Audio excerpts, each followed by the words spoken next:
여러분 안녕하십니까?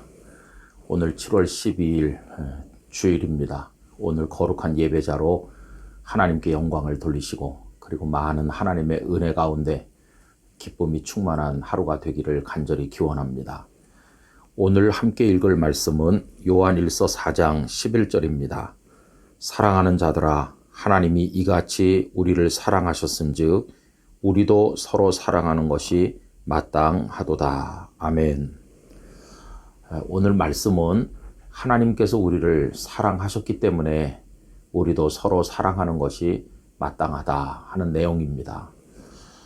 여러분, 세상에 어떤 분들은 사랑을 도덕이나 윤리 차원에서 이해하려는 경향을 가집니다. 그런데 만약에 사랑이 도덕적 차원에서 이해가 된다면 어떻게 될까요? 그것은 선택사항으로 전락할 것입니다. 그래서 사랑을 하면 칭찬을 해주고 사랑을 안 하면 그저 비난을 받는 정도로 그칠 것입니다. 그러니까 사랑 때문에 죽고 살진 않고 그저 칭찬받는 문제 정도로 여겨지게 될 것이죠. 그러나 사랑이라고 하는 것은 도덕적 차원 정도가 아닙니다. 그보다 훨씬 깊고 훨씬 근원적으로 우리 존재와 연결이 되어 있습니다. 사랑은 우리가 이 땅에서 살아가는 데 필요한 생존의 기본적인 방식이다. 이렇게 말할 수가 있을 것입니다. 그래서 여러분, 칭찬받느냐 비난받느냐 정도의 이야기가 아니라 사느냐 죽느냐의 문제라는 것입니다. 지난번 수요 2부 기도의 시간에도 말씀을 드린 것처럼 예수님께서 제자들만 남겨두시고 승천을 하시게 되었을 때 그 제자들에게 이 땅에서 살아가는 방식으로 서로 사랑하라 하면서 그것을 새 계명으로 말씀하셨습니다. 이제 제자들만 남겨지고 예수님께서는 승천하시고 안 계시지 않습니까? 그러면 환난과 핍박 가운데 어렵게 살아야 될 제자들이 어떻게 생존하면서 주님 나라까지 갈 수가 있을까요? 그 버티는 비결, 그 힘은 어디서 오는 것일까요? 그것은 성도들끼리 서로 사랑하는 것입니다. 서로 위해주고 격려하고 사랑하면서 공동의 적과 맞서 싸우고 버텨나가라고 하는 말씀을 하신 것입니다. 그런데 만약에 예수님을 믿는다고 하는 성도들끼리 사랑하지 못한다면, 그러지 않아도 세상으로부터 미움받고 핍박을 받는데 성도들끼리도 사랑하지 않는다면 어떻게 견뎌낼 수가 있겠습니까? 그러므로 예수님을 믿는 믿음의 비밀을 가진 우리들은 서로 사랑하는 것이 마땅한 줄로 생각을 하는 것입니다. 자, 그러면 이 사랑이라고 하는 것이 예수님을 믿는 성도들 사이에서만 필수적인 것일까요? 그렇지 않습니다. 여러분, 모든 사람에게 사랑은 필수적입니다. 하나님께서는 이 세상이 사랑에 의해서 움직여지도록 창조하셨습니다. 그래서 이 세상을 가만히 보면 사랑 없이는 생명 현상이 한순간도 이어질 수 없다는 것을 알 수 있습니다. 여러분, 부모님들을 보십시오. 부모님 중에 누가 공부를 많이 하셔서 학사, 석사, 박사가 됐기 때문에 자녀를 사랑하는 분 있나요? 그렇지 않습니다. 부모님은 그냥 부모라는 것 때문에 저절로 사랑이 우러나게 돼 있어요. 여러분, 동물도 자기 새끼를 얼마나 사랑합니까? 그러니까 낳고 기르고 돌보고 보살피고 그러는 거죠. 그러니까 사람도 그렇고 동물도 그렇고 사랑 때문에 그 생명이 태어나기도 하고 성장하기도 한다는 것을 알 수 있습니다. 그러므로 사랑이 멈추는 그 순간 이 땅 위의 모든 생명 현상은 멈출 것이다. 이렇게 말할 수가 있는 것이죠.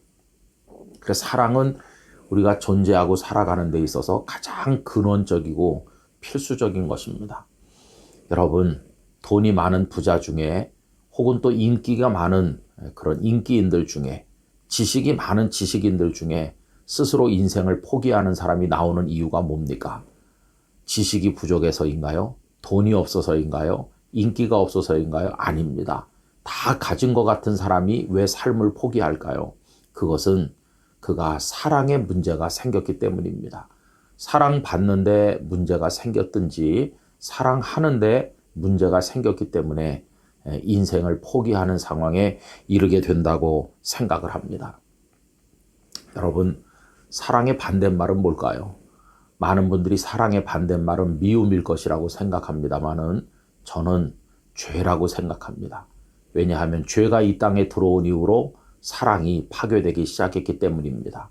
선악을 알게 하는 나무의 열매를 따먹는 죄가 들어온 이후에 아담은 그 열매를 먹게 된 원인을, 그 책임을 아내인 하와에게 전가하였습니다. 그런가 하면 가인은 또 아벨을 죽임으로써 형제간의 사랑을 파괴하지 않았습니까? 그 이후로 사람들과의 관계는 서로 이용하고 이용당하는 관계로 전락했다고 말할 수 있습니다. 결국 죄가 들어오면서 사랑을 파괴한 이후에 이 세상에서 가장 어려운 일은 사랑하는 일이 되었습니다. 정말 대단한 분들도 다른 건 다 잘하면서도 사랑을 못하는 경우를 우리가 볼 수 있지 않습니까? 그저 본능에서 우러나는 사랑 외에 주님이 원하는 사랑을 하기는 정말로 어려운 일이 된 것입니다. 그래서 사랑에 무지해지고 사랑에 무능해진 우리들을 가르치시기 위해서 하나님께서 사랑을 실천하여 모범을 보이셨는데 독생자 예수님을 우리에게 보내주시고 예수님은 십자가를 지신 것입니다. 성도 여러분, 행복하게 살기 위해서는 사랑하는 법을 꼭 배워야 됩니다. 사랑이 목적이 되고 사랑이 방식이 될 때 우리들은 비로소 피차간의 행복한 인생을 살아갈 수가 있게 될 것입니다. 하나님께서 먼저 우리를 사랑하셨으니까 우리도 서로 사랑하며 살아가는 것이 마땅하다. 오늘 말씀을 마음에 새기시고 모두가 사랑의 사람이 되시기를 간절히 바랍니다. 존귀하신 아버지 하나님, 하나님께서 저희들을 사랑하셨으니 이제 저희도 사랑함으로써 그 사랑에 의하여 존재하고 거기서 생명의 역동적 능력을 경험할 수 있도록 저희들을 사랑의 울타리로 늘 초대하여 주옵소서.